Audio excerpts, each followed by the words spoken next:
Well, my name is Rosenberry. I'm an infrastructure architect for a company called iOvation locally here, but I'm also the president of the Internet Peering Exchange, the Northwest Access Exchange. And today I'm here to talk to you about why your internet in Oregon is not as good as it otherwise could be. Specifically, I want to talk to you about why going from point A to point B in the city of Portland, maybe just across the street here, has to go to Seattle and back, or perhaps even down to California and back in one direction, or perhaps both, from A to B or B to A.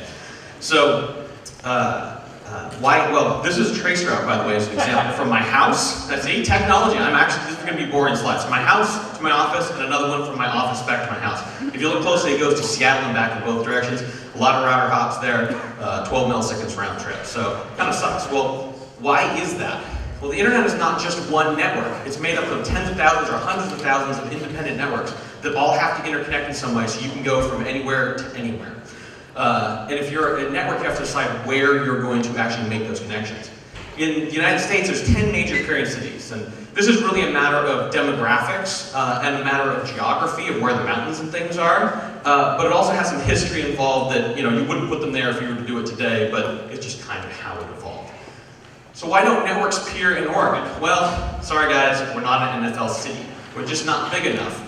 We're also too close to Seattle. It's not that far up there and back. And so on the global scale, they're just too close together. So that's unfortunate. So what can you do about this? If you're a medium regional network, or even a small network, or even an end user, you have options. So public peering exchanges are a great way you can exchange traffic locally without having to go to these major peering cities.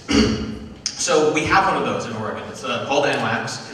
It's located, the main core is in the Pittock building in downtown. We have 67 members currently, more on the way. It's totally volunteer run and member supported. So the board is elected every year by the membership. So, all right, great, you're on board, you want to connect. How do you do this? Well, easiest thing is just buy your internet from an ISP that already connects. But come on, that's the boring solution here. This is a room full of technologists, right? You want to control your own destiny, right? So I'm going to tell you tonight how to turn your internet into a commodity so that you can change ISPs without them having control, without really any impact. You don't have to renumber your IPs or any of that jazz.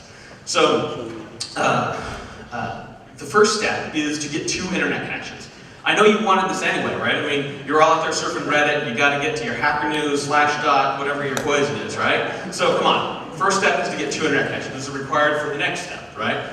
So the next step is to go to ARIN, the American Registry for Internet Numbers, and get yourself an autonomous system number. This is a unique integer that identifies your network as unique from the rest, whatever kind of boring. You just got to go sign up for the form and pay the fee and get it.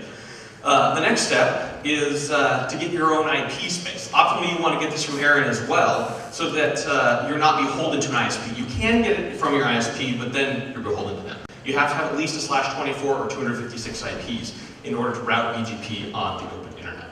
So, all right, next access is that you want to get access to local routes. So, one option would have been if one of the ISPs you chose peers locally, you can just call that good and be done or whatnot. The other option is to actually go ahead and connect to the peering exchange yourself, and that's what I'll explain what to do. So if you already have equipment at one of the 4 facilities where NWACS exists, you can just order a cross-connect and connect directly. Shoot me an email, shoot the info list an email. But the other option is to get Ethernet transport or dark fiber from wherever your location is back to one of those sites.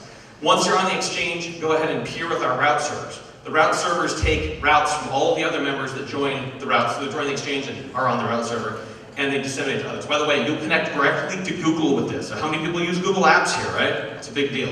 All right, so this is not going to solve all of your problems. Most large providers will not peer on a public peering exchange. Most residential internet providers are large providers. I'm sorry, I can't solve that. That's net neutrality talk. That's 450 pages of legislation that came out today. Other reasons to do this. If you take anything away from this, I want you to be a little educated. When you go and talk to your ISPs, when you go and purchase internet, ask them, where do you peer? What is your peering policy? Are you trying to take money out of both myself and the other side? 5 steps here, again, recap. Get 2 internet connections, get your ASN, get IP space, run BGP with your ISPs, connect to NWACS. My name is Rosenberry, president of NWACS. The next slide has our website, my email address. If you have any questions, feel free to reach out. Thank you very much for your time.